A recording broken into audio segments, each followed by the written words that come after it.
How to cancel a gift card online on Amazon. Welcome back to Glitz Sorcerer, and let's get right into this video. Open up a browser and search for Amazon.com. You'll be redirected to the official website of Amazon. Ensure that you have signed in into your Amazon account. To cancel a gift card on your Amazon, it is pretty simple.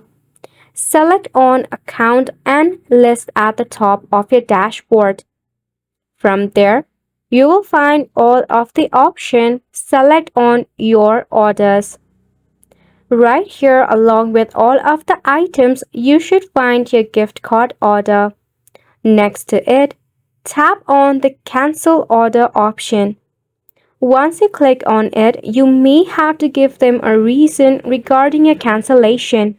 Once you have selected a region, you can select your refund method as well.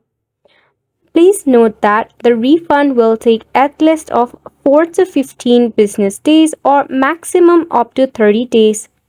You can select the refund medium according to your preference.